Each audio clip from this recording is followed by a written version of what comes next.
আসসালামু আলাইকুম everyone, welcome back to new lesson with Shafin Ahmed. আজকের লেসনটা এটাকে আমি লেসনই বলছি এই কারণে যে আজকে আমি আপনাদের একটা মোটিভেশনাল ভিডিও দেবো। এই মোটিভেশনাল ভিডিওটা আপনাদের আশা করি লাইফকে আজকে অনেকটা চেঞ্জ করতে সাহায্য করবে। সো 5 থিংস আপনি আপনার লাইফে কারোর সাথে শেয়ার করবেন না। So 5 things you shouldn't share with anyone in your entire life. So আমি 1 বাই 1 প্রতিটা জিনিস আপনাকে এক্সপ্লেন করবো। আপনি যদি মনে করেন কথাটা লজিক আছে এবং এটা আপনার জীবনকে ডেভেলপ করতে পারে, সাহায্য করতে পারে, of course you'll follow it from now on. Number 1, আপনি আপনার লাইফে অনেক কিছু, আপনি পার্সোনাল অনেক কিছু আপনি মানুষকে জানিয়ে দিচ্ছেন, যার ফলে আপনি লাইফে অনেক প্রবলেম ফেস করছেন। নাম্বার 1, আপনি প্রতিদিন কি করেন বা কি করবেন বা কালকে কি করবেন এটা কখনো ফেসবুকে পোস্ট করবেন না। আপনার ডেইলি প্ল্যানটা কি, আপনি কবে ভ্যাকেশনে যাচ্ছেন, কবে ভ্যাকেশন থেকে আসছেন, আপনি কালকে কোথায় যাচ্ছেন, কালকে কোথায় খাবেন, কোথায় যাবেন, কি করবেন, এই ধরনের কোনো কিছু আপনি আপনার পার্সোনাল জিনিসপত্রগুলো আপনি পাবলিক করবেন না। পাবলিক করার ফলে যেটা আপনার প্রবলেম হবে, আপনার লাইফের অনেকগুলো ক্ষতি হতে পারে। ফর এক্সাম্পল, আমি আপনাকে একটা এক্সাম্পল, রিয়েল লাইফ ঘটনা থেকে।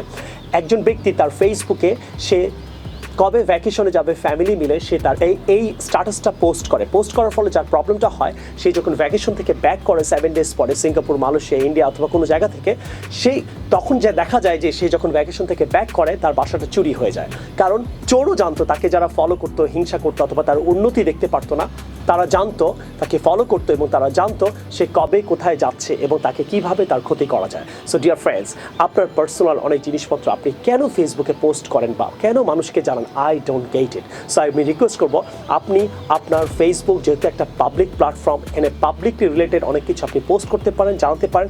আপনার পার্সোনাল ঘরে কি হচ্ছে, আপনি কালকে কোথায় যাবেন, কালকে কি কিনতে যাচ্ছেন, কবে ভ্যাকেশনে যাবেন, কবে ভ্যাকেশন থেকে ব্যাক করবেন, this are the things you shouldn't post on your Facebook.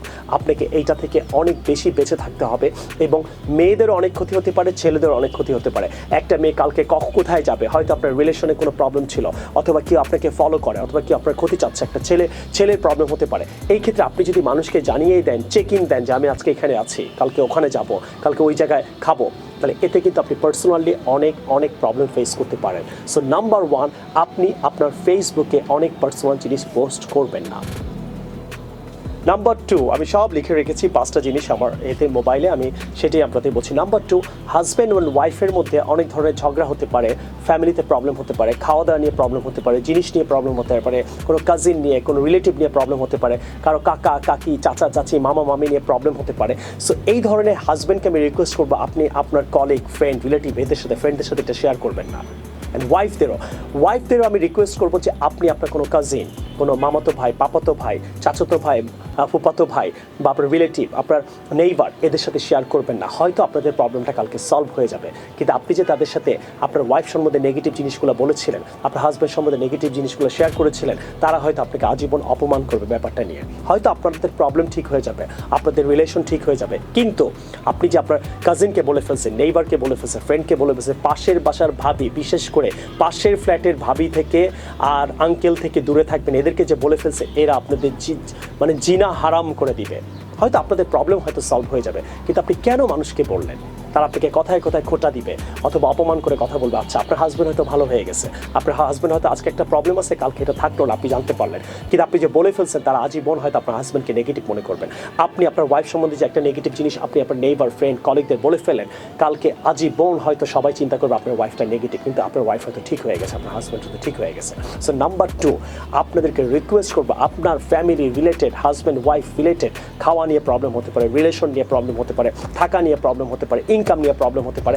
কখনো আপনার হাজব্যান্ডকে আমি রিকোয়েস্ট করবো, আপনার হাজব্যান্ড কষ্ট করে অল্প টাকা ইনকাম করতে পারে, রোজগার করতে পারে, সেই টাকা দিয়ে সে বোন থেকে ফ্যামিলিটা চালানোর চেষ্টা করছে, বাচ্চাকে কেয়ার করার চেষ্টা করছে। আপনাকে যতটুকু পারে অতটুক, হয়তো প্রতিদিন ফাস্টফুড খাওয়াতে পারে না, মাসে একবার হলো তার ইনকামটা খেয়াল করেন, তার ইনকাম ওয়াইজ তো তাকে চলতে হবে, সেই টাকা দিয়েই তো সে আপনার ফ্যামিলিকে সাপোর্ট করছে। আপনি তো এইভাবেই কথা বলতে পারতেন। আপনি যখন আপনার হাজব্যান্ডকে নিয়ে বলছেন কাউকে, ছোট করে না বলে আপনি তো এইভাবে বলতে পারতেন, ওর স্যালারি কম, তারপরে ও কত সুন্দর করে ট্রাই করে। আপনি কেন এইটা বলছেন যে ও আপনাকে অল্প টাকা দেয়? আপনি কত চিপভাবে আপনার হাজব্যান্ডকে প্রেজেন্ট করছেন। অল্প টাকা দেয় কি, সে অল্প ইনকাম করে, রেসপেক্টেড। আপনার ওয়াইফের একটা ছোট প্রবলেম নিয়ে আপনি কেন নেগেটিভভাবে মানুষের কাছে প্রেজেন্ট করছেন? আমি রিকোয়েস্ট করবো সবাইকে, আপনাদের হাজব্যান্ড ওয়াইফ এই ধরনের যদি কোনো রিলেশন প্রবলেম থাকে, আপনারা প্লিজ এগুলো মানুষকে শেয়ার করবেন না। প্রবলেম হয়তো কাউকে সলভ হয়ে যাবে, কিন্তু যেটা শেয়ার করেছেন এটা আর হয়তো কোনোদিন সলভ হবে না। সারা জীবন আপনাকে মানুষ ছোট করে কথা বলবে। এটা গেল নাম্বার 2। নাম্বার 3 খুবই ইম্পর্টেন্ট। আপনি যদি কোনো কারণে কোনো অতীতে অথবা বর্তমানে অথবা কখনো কোনো সময় যদি কোনো গুনাহ করে থাকেন, হয়তো আপনি সিক্রেটলি কোনো গুনাহ করেছেন, সেটা যদি আপনার ফ্রেন্ড, রিলেটিভ, এটা সেটা কাজিন টাজিন সবার সাথে বলে বেড়ান, আপনি এই ধরনের কিছু যদি বলে বেড়ান, তারা আজীবন আপনাকে নেগেটিভ মনে করবে, খারাপ মনে করবে। হয়তো আপনি কালকে চেঞ্জ হয়ে যাবেন, কিন্তু আপনি যে যাদেরকে বলে বেরিয়েছেন যে আপনি কবে কোন জায়গায় কী করেছেন, কোন নেগেটিভ কিছু বা গুনাহ করেছেন, সেই জিনিসটা আপনি আল্লাহর কাছে চাবেন, আল্লাহর কাছে মাফ চাবেন, আল্লাহ হয়তো আপনাকে মাফ করে দিবে। কিন্তু আপনি যদি মানুষকে গুনাহের কথা আপনি মানুষকে বলে বেড়াবেন না, কারণ আপনি হয়তো কালকে চেঞ্জ হয়ে যাবেন, কালকে হয়তো আপনি 5 ওয়াক্ত নামাজ পড়বেন, আপনি হয়তো ডিসেন্ট হবেন, আপনি হয়তো ঘুষ খাবেন না, আপনি হয়তো অনেস্টভাবে লাইফ লিড করবেন, আপনি হয়তো চুরি করবেন না। কিন্তু আপনি যদি সবাইকে এটা বলে বেড়ান, তাহলে সবাই আপনাকে কিন্তু নেগেটিভই মনে করবে। আপনি যতই চেঞ্জ হয়ে যান, সবার একটা চিন্তা থাকবে যে ও মনে হয় এখনও নেগেটিভ আছে, ও মনে হয় এখনও খারাপ আছে, ও এখনও মনে হয় ওইটা করতেছে, এখনও মনে হয় চুরি করতেছে, এখনও মনে হয় ডিসঅনেস্টভাবে লাইফ লিড করতেছে, এখনও মনে হয় ঘুষ খাচ্ছে। সো আপনার গুনাহ যদি আপনি করে থাকেন, আপনি আল্লাহর কাছে মাফ চান, কিন্তু আপনি গুনাহের কথা মানুষকে বলে বেড়াবেন না। এটা গেল নাম্বার 3। এখন হবে নাম্বার 4।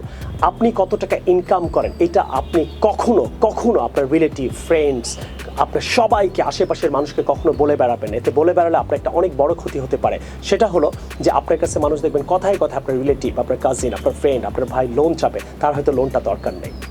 আপনার হয়তো নেইবার, আপনার হয়তো রিলেটিভ, প্রতিবেশী, অনেকে দেখবেন অনেকভাবে আপনার কাছ থেকে লোন চাবে, হয়তো তার লোনটা দরকার নেই, অথবা তারা মনে মনে আপনার ক্ষতি চিন্তা করতে পারে, অথবা তারা আপনাকে হিংসা করতে পারে।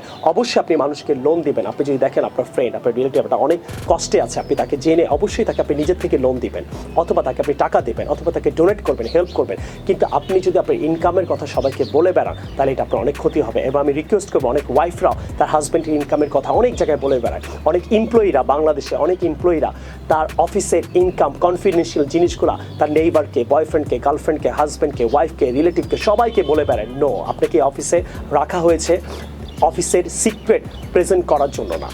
অফিসের একটা প্রবলেম থাকতে পারে, ইনকাম একদিন হতে পারে, একদিন নাও হতে পারে, এটা তো শেয়ার করার কিছু নাই। স্পেশালি যারা ইনকাম করেন, তারা কখনো সবাইকে বলে বেড়াবেন না আপনি কত টাকা ইনকাম করেন।